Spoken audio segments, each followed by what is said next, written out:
So today, Chiefs general manager Brett Veach revealed some pretty interesting things about their decision to move on from a key player everyone thought would make the roster, and that's not all he gave away. Let's just say this, there is a plan, even if some fans might not like it. They also knew about Rice's suspension in advance. There's a ton of takeaways we got to get into, and then the Chiefs signed 6 new players to their practice squad. So let's get into all that and more. But first, how about those?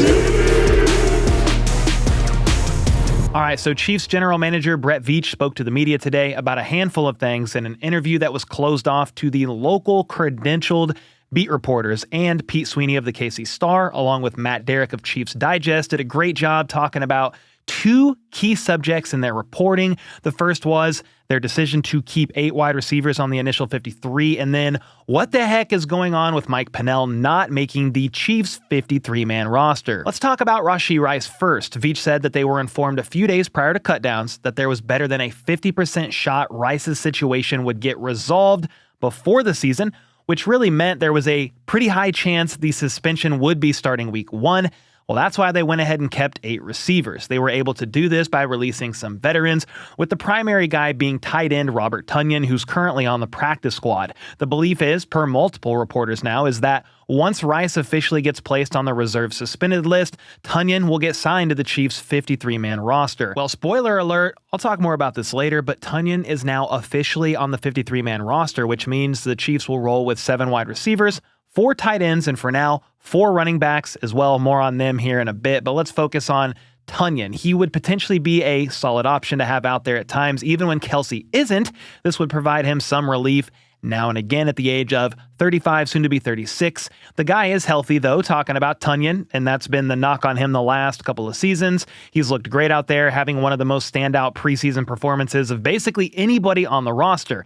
However, here's something the Chiefs could do with Rice gone and suspended the first 6 weeks of the season. They could leverage more 12 or 13 personnel, which they kind of did a lot last year anyway, but that puts 2 or 3 tight ends on the field together rather than more receivers. So Tonyan, Gray, and Kelsey, that's 3 pretty solid options in the pass game. But what about the wide receiver room? What could they do to absorb the loss of Rice? Well, Veach immediately pointed to Juju Smith-Schuster, and I do think he makes the most sense to fill in the slot more for Rice. You're not going to be able to directly replace Rice, to be clear here. It's going to be a multifaceted approach, but Juju is healthier than he's ever been. He's had a great camp and has built great chemistry with Mahomes over the years. Can't forget that back in 2022, Mahomes and Juju connected for over 1,000 yards, and Juju was Mahomes' wide receiver 1. That is pretty insane. So you'll have Juju involved, then of course Worthy. He's going to be pretty heavily involved himself. He's a guy that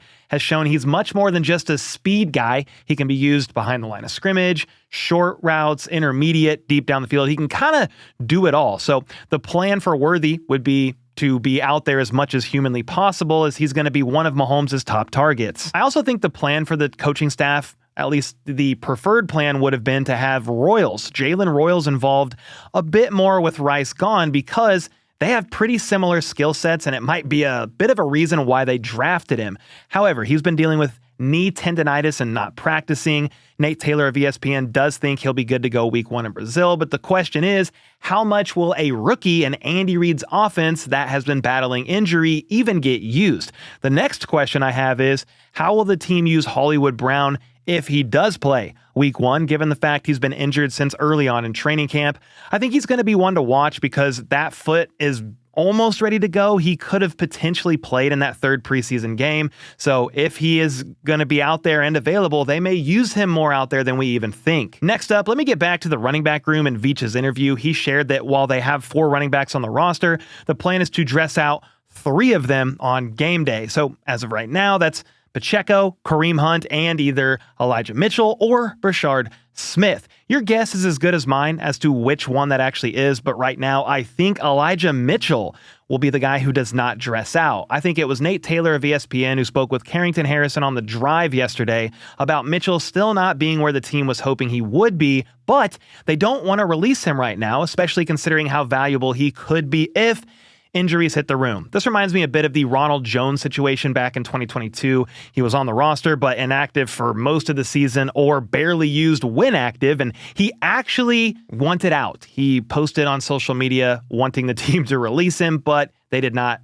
oblige. They kept him around just in case of emergency.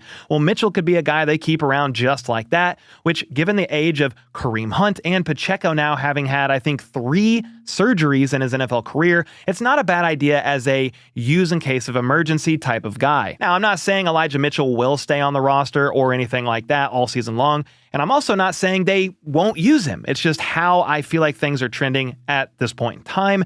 It is a possibility it could go either way here, and Veach confirmed that they are indeed signing veteran running back and former first-round draft pick Clyde Edwards-Helaire to the practice squad. This was noted yesterday, but wasn't official on the transaction report, and CEH was recently released by the Saints, and now they have a guy on the practice squad that knows the system and can do a little bit of everything in the offense and be elevated in case of emergency as soon as this week if they had to. Still, though, I am sure they will keep searching and looking to add players that make sense.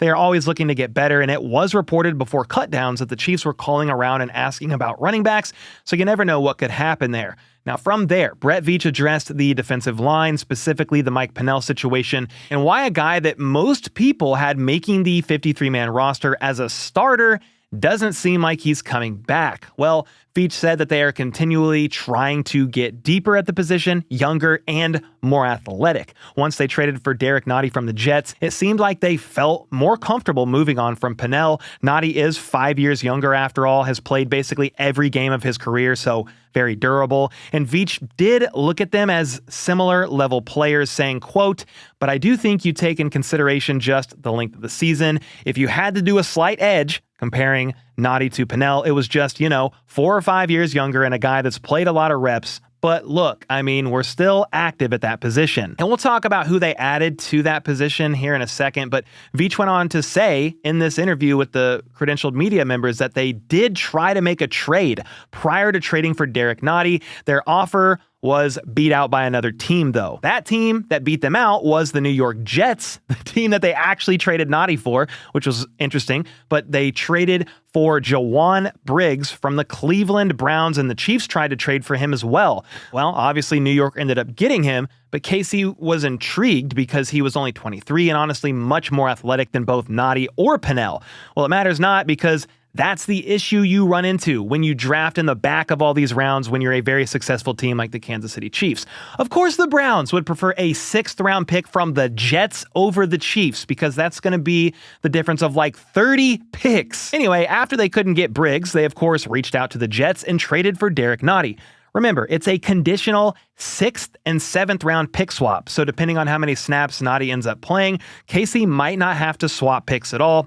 I will say, though, my bet is Noddy does play that many snaps, and the swap does end up happening in that draft because the defensive tackle room is a bit thin at the moment, especially with Omar Norman-Lott dealing with that ankle issue. It's still an odd ordeal, though, for the Chiefs to move on from Noddy in the offseason, only to then turn around months later and trade for him, releasing Mike Pennel, who they'd been showing every indication prior that he was going to be a starter along the defensive line. Oh well, can't go back, but it's worth mentioning that Veach didn't close the door on the idea of a Pennel reunion later on this season, saying Pennel has been best when they've gotten him back in short spurts. They love the guy, and so they'll certainly be keeping that door open. I think that's the best case scenario here. Sign Pennel to the practice squad later on in the season, of course, if he's willing, with KC using him down the stretch and into the playoffs. That way he's fully healthy, rested up, and they can kind of lean on him like they did back in 2023. All they did was elevate him for 3 games in the playoffs, and he did help them win his 2nd ring. Anyway, moving on from Pennel for now, because from there, Veach pointed to some of the defensive tackles on the practice squad that they've brought in, saying that they have 2 younger guys that if they start flashing at practice, they think it's going to be an upgrade, and they'll even get elevated on game day to get some opportunities there. Well, if you look at the practice squad, they also added Broderick Martin, the former 3rd-round pick of the Lions and massive run stuffer that I mentioned in yesterday's video. Well, on top of that, they also signed defensive tackle Zacch Pickens today. Honestly, this could be one of the guys Veach was alluding to that could develop and show some some flashes. He was drafted by the Bears in the 3rd round of the 2023 NFL Draft and is a very athletic guy, a 9.23 relative athletic score, elite speed, 3-cone and broad jump for his size, and hey, maybe KC can develop him into something more than the Bears were able to, given the fact that he only started in 3 games over the course of 2 seasons in Chicago. Zacch Pickens wasn't the only player added to the practice squad today, by the way. In fact, far from it. Matt Derrick of Chiefs Digest reported the team brought in 6 players for visits, and they ended up signing all 6 of them. First, the 3 I've already discussed were Clyde Edwards-Helaire, Broderick Martin, and Zacch Pickens, but the other 3 were defensive end Ethan Downs, defensive end Tyreek Smith, and safety Jamie Robinson. Ethan Downs is a UDFA out of Oklahoma this year, and during the 2025 NFL preseason, for what it's worth, the 6'4", 265-pound edge rusher recorded 3 pressures, 1 sack, and 2 defensive stops. He is only 22 years old, fits the Spags mold, and it makes sense why they brought him in. Janarius Robinson and FAU are on IR, and Malik Herring is currently defensive end 5 on the roster. Anyway, Downs does have an explosive 10-yard split and broad jump and racked up 12.5 sacks in his college career. He went undrafted, so again, not going to expect a ton here, but still, let's see what happens with him over time. The next defensive end that KC signed was Tyreek Smith out of Ohio State. He was drafted by the Seahawks in the 5th round of the 2022 NFL Draft, but didn't see much playing time on defense really at all so far in his NFL career. He's had 1 tackle in a game, spending all of last year on Seattle's practice squad. In college, he did rack up 21 QB hits his last 2 seasons, which led the Big Ten Conference in quarterback hits, so that is something. But again, I don't expect much from any one of these guys right now. They all need to learn the system, and it's a very complex Spags defense. Now, safety Jamie Robinson was a 5th-round pick by the Panthers in 2023, playing 15 games his rookie year with 2 starts.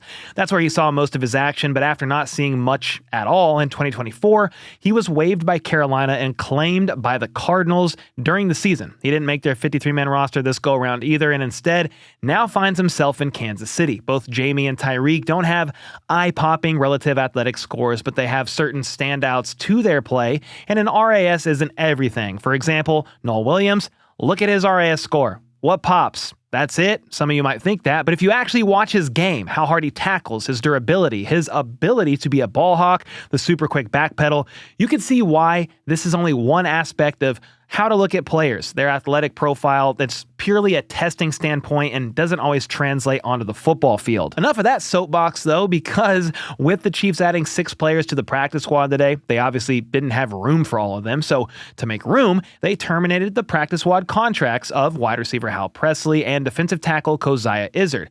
Then one more spot was created by signing tight end Robert Tonyan. So now, for now at least, the practice squad is full and the roster is also full as the Chiefs get ready for their matchup in Brazil against the Chargers. And then speaking of the Chargers, I'm going to break this game down more over the next week or so, but you know it's going to be a great one, albeit possibly a 1-score down-to-the-wire stress fest. Most analysts have the Chiefs winning by 1 score or less, with only one panelist taking the Chargers to win this game. I truly think the Chiefs do win it, but the Chargers have always given the Chiefs fits or kept it very close. Since Mahomes became a starter, the Chiefs have won all but 3 of their 14 matchups. 11-3 is not so bad, but 10 of them have been decided by 1 score, and 7 of the last 8 have been exactly that, 1-score games. All that to say, it's not going to be easy, and they'll need to come out firing on all cylinders here. The left side of that line has to hold, mainly looking at Kingsley Suamataia, but Josh Simmons is a rookie and will have some growing pains as well. But then the offense needs to figure out life without Rice very quickly. We will see about how much Fulton, cornerback Christian Fulton, works into the game plan in the secondary now that Nazee's on IR, and Josh Williams is the depth piece in that room. I'll be watching the linebacker room as well and hope that Drew Tranquil's back holds up, as he's been kind of nursing a back injury off and on the last couple of weeks. We have plenty of time to get into that game though, so until next time, let's go. Let's freaking go. How about those?